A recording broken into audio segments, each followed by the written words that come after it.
इधर पर मैं तो थोड़ा अलग से बोल देना बाद में बोलेंगे करने के बाद में मैं रिकॉर्ड कर रहा हूँ तो बन जाएगा। भूल गया रेडी सर रेडी अरे इसी में हाँ गति मिल जाएगी, तो चिंता क्या कर रहा था। आज हिमाचल प्रदेश मंत्रिमंडल बैठक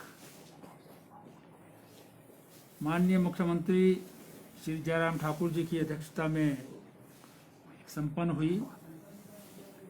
सर्वप्रथम श्री नरेंद्र मोदी माननीय प्रधानमंत्री जी को देखिए मेरे को दुनिया में सबसे बेहतरीन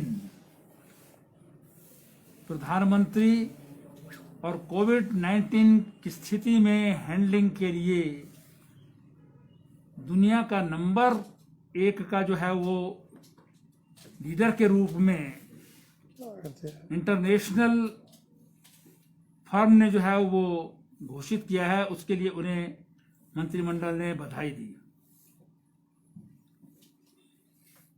ये हिंदुस्तान के लिए, प्रत्येक भारतवासी के लिए बड़े गर्व की बात है कि उनके देश का प्रधानमंत्री, जिस देश को अभी भी विकासशील देश कहते हैं, वो इतनी बड़ी महामारी को हैंडल करने वाले और देश के ही नहीं बल्कि दुनिया के सबसे अच्छे नेतृत्व प्रदान करने वाले प्रधानमंत्री के रूप में बेस्ट एडजस्ट किया गया है। इसी के साथ मंत्रिमंडल ने एक प्रस्ताव पारित करके भारत के प्रधानमंत्री माननीय श्री नरेंद्र मोदी जी और देश के समस्त वैज्ञानिकों को, जिन्होंने कोविड-19 की महामारी के इस अवसर पर नई वैक्सीन जो है वो डेवलप की हैं, जिनको रिकॉग्निशन मिल गई है लोगों को वैक्सीन देने के लिए, इसके लिए जो है वो बहुत बहुत बधाई दी है। ये प्रधानमंत्री जी का जो आत्मनिर्भर भारत बनने की दिशा में ही एक बढ़ाया गया कदम नहीं है, वरन सारी दुनिया के जो विकासशील राष्ट्र कहे जाते हैं, उनके लिए भी एक पथ प्रदर्शक के रूप में काम करेगी। यदि किसी भी राष्ट्र के नेतृत्व में क्षमता हो, विजन हो, तो वो कोई भी काम करने में सक्षम हो सकता है। और ये वैक्सीन डेवलप करना, वैसे तो सारी दुनिया में जो वैक्सीन डेवलप हुई हैं, इतने कम समय में आज तक कभी भी किसी भी महामारी की रोकथाम के लिए जो है वैक्सीन डेवलप नहीं हो पाई है। ये सारी दुनिया के वैज्ञानिकों को जो है बधाई के वाला जो है वो कार्य है। लेकिन हिंदुस्तान की 2 वैक्सीन जो है वो उनको साइंटिफिक रिकॉग्निशन ही नहीं मिली है, वरन उसे प्रयोग करने की जो है वो परमिशन भी मिल गई है। इसके लिए प्रधानमंत्री जी के साथ साथ सारे देश के वैज्ञानिक और उनसे जुड़े हुए सभी लोग जो हैं वो बहुत बधाई के पात्र हैं।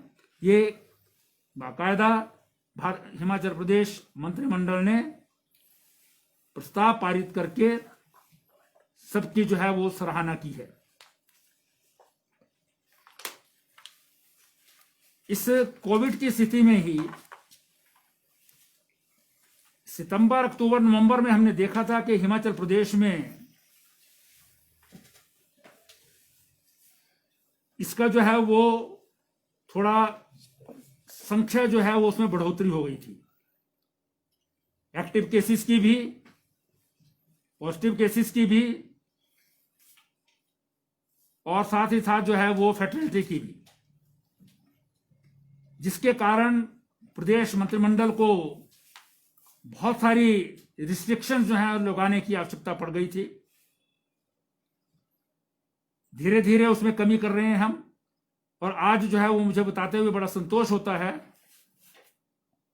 कि जो प्रेजेंटेशन हेल्थ डिपार्टमेंट द्वारा दी गई है कैबिनेट को, उसमें इस स्थिति में जितनी बेहतर स्थिति जो है आई है, लगभग 8,000 से नीचे उतर करके 1,600 पर जो है एक्टिव केसेस पहुंच गए हैं। फैटलिटी का रेट भी कम हो गया है। जहां रिकवरी का रेट भी जो है वो हमारा 78% पहुंच गया था, वो भी बढ़कर के 95% हो गया है। तो इन सारी स्थितियों को देखते हुए मंत्रिमंडल ने निर्णय लिया है कि जो 4 जिलों में नाइट कर्फ्यू लगाया गया था, उसे जो है वो कल से समाप्त कर दिया जाएगा। अब पूरे प्रदेश में कहीं भी नाइट कर्फ्यू नहीं रहेगा।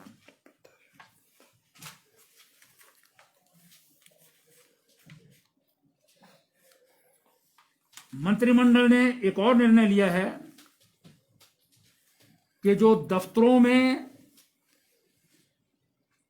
5 दिन लोग आते थे, उसमें 6ठे दिन जो है वर्क फ्रॉम होम था, वो समाप्त कर दिया है। अब 6 के 6 दिन जो हैं वर्किंग के होंगे। ऑफिस में सब लोग पूरे 6 दिन आएंगे, काम शुरू हो जाएगा। बसेस में जो है वो आपको सोशल डिस्टेंसिंग मेंटेन करते हुए बसेस चलानी है। सोशल डिस्टेंस जो है वो रहेगा ही रहेगा हर स्थान पर। इसके अलावा कोचिंग क्लासेस जो हैं, कोचिंग जो इंस्टीट्यूट चलते हैं कोचिंग के, क्योंकि बहुत सारे प्रदेशों में जो है वो चल रहे हैं। हिमाचल प्रदेश के बच्चों को जो है वो डिस्पैरिटी हो रही है कि वहाँ पढ़ाई हो रही है, हमारे नहीं हो रही है। उसमें बाद में जो है वो इवन लेवल प्लेइंग जो है नहीं हो पाएगी उनकी। इसलिए हिमाचल प्रदेश में भी एसओपीज के साथ 50% कैपेसिटी में ही, मतलब जिस कमरे की कैपेसिटी 100 है, वहाँ पर 50 से ज़्यादा जो है वो संख्या नहीं होगी। वो कोचिंग क्लासेस के जो है वो खुलेंगी, वो पढ़ाई हो सकती है। इसके लिए एजुकेशन डिपार्टमेंट जो है, हमारा शिक्षा विभाग है, वो इसके लिए नियम जो है वो बनाएगा। उन नियमों के अनुसार कोचिंग क्लासेस जो है वो होंगी। क्योंकि हमने जो है संख्या पर अभी जो है वो रिस्ट्रिक्शन खत्म नहीं की है, सोशल गैदरिंग इत्यादि पर, लेकिन स्टेट इलेक्शन कमीशन की रिक्वेस्ट के ऊपर जो इलेक्शन रिलेटेड ट्रेनिंग मीटिंग्स इत्यादि होंगी, उसके लिए इस नियम में छूट होगी। जो उनकी ट्रेनिंग्स होती हैं, क्योंकि वो अगर 50 लोगों की ट्रेनिंग देंगे तो इलेक्शन समय समाप्त हो जाएगा, पूरा नहीं होगा। इसलिए उनकी जो ट्रेनिंग्स होती हैं उसमें जो है वो उनको छूट है। बाकी सभी रिस्ट्रिक्शंस जो सोशल गैदरिंग की हैं वो एज इट इज रहेंगी, जैसी आज तक जो थी।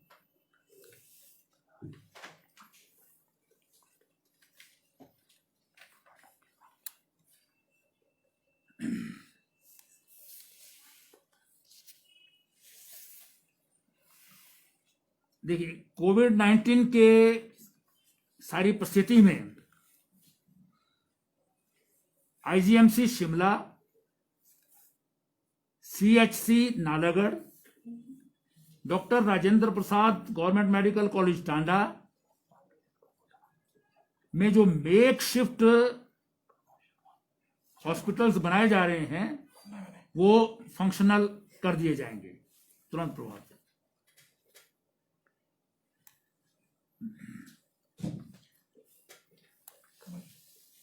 इसमें जो स्टाफ है, वार्ड सिस्टर्स हैं, स्टाफ नर्सिस हैं, वार्ड बॉयज हैं, क्लास 4 एम्प्लॉयज हैं, उनकी आउटसोर्सिंग होगी। और मेडिकल ऑफिसर्स जो हैं वो हमारे जो पेरिफेरी में लोग जो हैं वो काम कर रहे हैं, अथवा नए जो वाक इन इंटरव्यू से आ रहे हैं उनकी नियुक्ति जो है यहाँ पर कर दी जाएगी। HIL जो है गवर्नमेंट ऑफ इंडिया की संस्था जो बना रही थी, उनकी प्रपोजल भी है, वो अभी प्रपोजल जो है वो उस पर विचार हो रहा है। अगर आवश्यकता होगी तो बाद में उनकी प्रपोजल भी जो है वो मैन पावर जो है लगाई जा सकती है। और करेगा स्वाइन फ्लू वाली, बर्ड फ्लू वाली।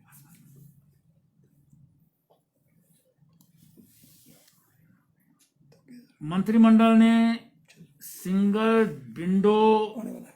एम्पैनलमेंट जो है वो मंजूर की है, जिसमें आयुष्मान भारत, प्रधानमंत्री जन आरोग्य योजना और हिम केयर योजना, उसकी जो गवर्नमेंट मेडिकल रिम्बर्समेंट इत्यादि स्कीम जो है उसकी रजिस्ट्रेशन के लिए जो स्वीकृति प्रदान की है, और वो सिंगल विंडो एम्पैनलमेंट सिस्टम से जो है वो होगी, उसको जो है योजना को स्वीकृति दी गई है।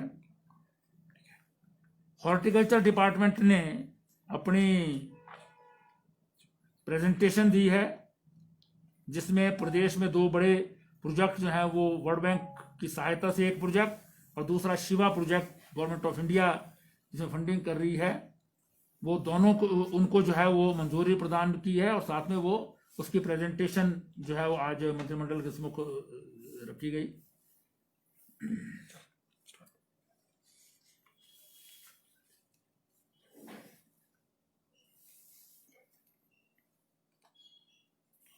इसके अलावा एक प्रेजेंटेशन जो है वो हिमाचल प्रदेश के पूर्ण राज्यत्व के 50 वर्ष पूर्ण होने पर स्वर्णिम हिमाचल नाम से जो है वो कार्यक्रमों का आयोजन होगा, जो पूरी साल भर चलेगा।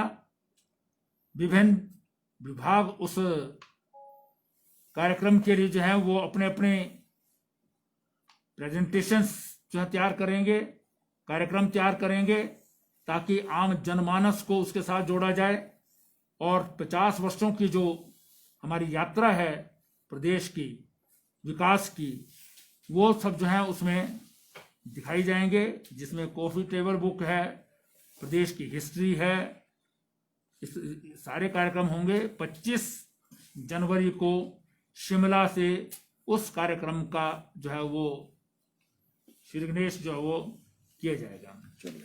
इसके अतिरिक्त एक और प्रेजेंटेशन आज जो है दी, जो बहुत महत्वपूर्ण है,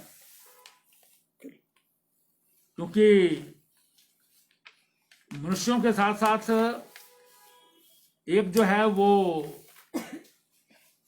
H5N1 हिनी, जिसको पहले कहते थे H1N1, अब वो 5 हो गया है, H5N1। उसके कारण जो है जो हमारे माइग्रेटरी बर्ड्स हैं, जो पोंग डैम इत्यादि की जो हमारी रिजर्वायर्स हैं, वहां पर वो आते हैं और बहुत दूर दूर से हजारों किलोमीटर की यात्रा करके आते हैं, साइबेरिया इत्यादि से। उनकी जो है वो अकस्मात जो है वो मृत्यु हो रही है। उसकी टेस्टिंग भी भेजी थी, और टेस्टिंग की जो रिपोर्ट आई है उसके मुताबिक ये फ्लू जो है उनमें पाया गया है। हिमाचल प्रदेश सरकार ने वो पूरा एरिया जो है, जो इस झील का है, रिजर्वायर है, उसका 1 किलोमीटर तक का एरिया कंप्लीट सील कर दिया है हर एक प्रकार की गतिविधि के लिए, और उसके बाहर का 10 किलोमीटर तक का एरिया अंडर सर्विलेंस किया गया है, जिसके नोटिफिकेशन जो है वो जारी कर दिए गए हैं। ये एक बहुत महत्वपूर्ण जो है वो घटना हुई है, जिससे नुकसान हो सकता है। डिप्टी कमिश्नर कांगड़ा द्वारा अध्यादेश जो है वो नोटिफिकेशन किया गया है। उस एरिया के सभी जो हैं वो जहाँ पर चिकन इत्यादि की दुकानें हैं वो सब वहाँ पर बैन कर दिया है।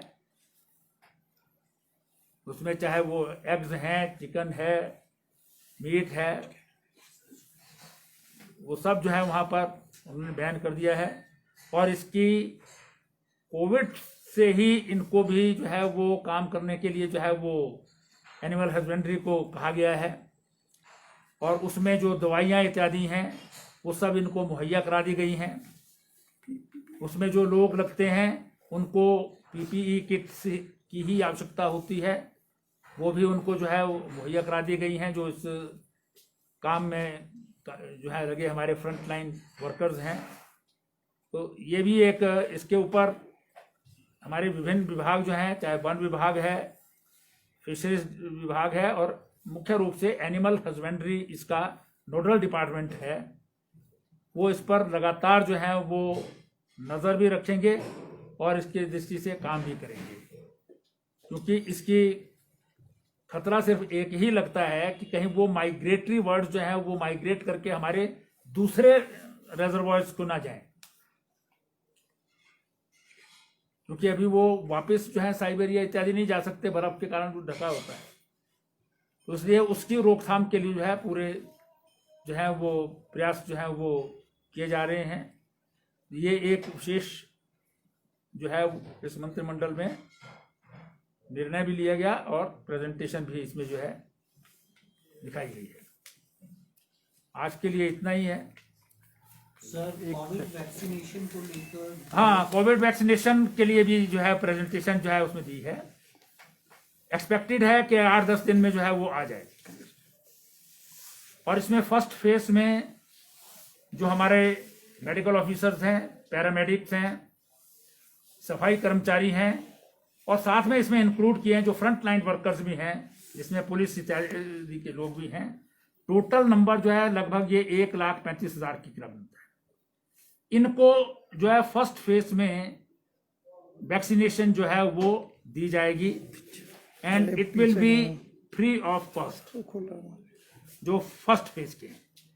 सेकेंड फेज के लिए अभी तक गवर्नमेंट ऑफ इंडिया की ही गाइडलाइंस पूरी नहीं आई हैं, तो जब वो आएंगी तो उस पर जो है विचार करके उसमें 50+ वाले होंगे, कोमॉर्बिडिटी वाले होंगे, या और उसमें कौन कौन हो सकते हैं, ये उसके बाद जो है डिसाइड होगा। लेकिन अभी फर्स्ट फेज का जो है वो आज जो प्रेजेंटेशन भी दी गई और ये निर्णय भी लिया गया है कि इनको जो है वैक्सीनेशन फर्स्ट फेज में दी जाएगी। जिसके लिए पहले 90,000 था, उसमें फ्रंट लाइन नहीं थे, तो उनके लिए 300 सेंटर हिमाचल में बनाए गए थे, जिसमें हर एक सेंटर में 100 लोगों को एक दिन में दी जानी थी। जिसका अर्थ है एक दिन में 30,000 लोगों को। लेकिन अब बढ़ गए हैं, तो इसमें बाकी जो है वो आवश्यकता होगी तो सेंटर्स बढ़ाए जा सकते हैं। 11 तारीख को स्टेट वाइड ड्राई रन होगा। अभी जो है वो 2 तारीख को शिमला में ही 3 सेंटर्स में ये ड्राई रन हुआ था, लेकिन अब जो गाइडलाइंस हैं उसके मुताबिक स्टेट वाइड ड्राई रन होगा, सब सेंटर्स पर जो है वो होगा और ये 11 तारीख को। सर, इनिशियल जो 1,35,000 आपने नंबर बताया है, क्या जो एक्टिव पॉजिटिव केसेस हैं कोविड के, क्या उनको भी इंक्लूड किया गया है? ये भी डिटेल्स जो है वो हेल्थ डिपार्टमेंट जो है डिसाइड करेगा कि उसमें इंक्लूजन करना है उनका या नहीं करना है। जो गाइडलाइंस सेंट्रल गवर्नमेंट की होगी, हेल्थ डिपार्टमेंट की होंगी, उसके साथ उनको दिया जाएगा। लेकिन फ्रंट मतलब फर्स्ट फेज में कैटेगरीज जो हैं वो तय की। डिस्ट्रिक्ट सेंटर्स भी सेट किए गए हैं? टोटल स्टेट में कितने सेंटर्स सेटअप किए? हाँ, देखिए स्टेट लेवल का स्टोरेज जो सेंटर है वो शिमला में, 2 रीजनल सेंटर्स हैं, मंडी और धर्मशाला। फिर हर डिस्ट्रिक्ट हेडक्वार्टर पर जो है वो इसका सेंटर, हर डिस्ट्रिक्ट हेडक्वार्टर पर इसका सेंटर होगा। और एडमिनिस्ट्रेट करने के लिए अभी तक 300 बनाए थे, उसमें जो आज नंबर जो बढ़ा है उसमें कुछ और इजाफा करने की आवश्यकता होगी तो वो इजाफा कर दिया जाएगा। पूरी तैयारी इसको लेकर के जो है वो प्रदेश सरकार ने की है, क्योंकि पिछले 2-3 महीने से इसकी तैयारी में जो है वो डिपार्टमेंट लगा है। सर, कोमॉर्बिडिटीज वाले लोगों को आइडेंटिफाई कैसे किया जाए? देखिए, एक तो हमारी जो अभी प्रोग्राम चला है, पहले ACF था, एक्टिव केस फाइंडिंग वाला, और अभी जो है वो सुरक्षा योजना जो हमारी चली है, उसमें बहुत अच्छा काम हुआ है। सारी जो है कोविड के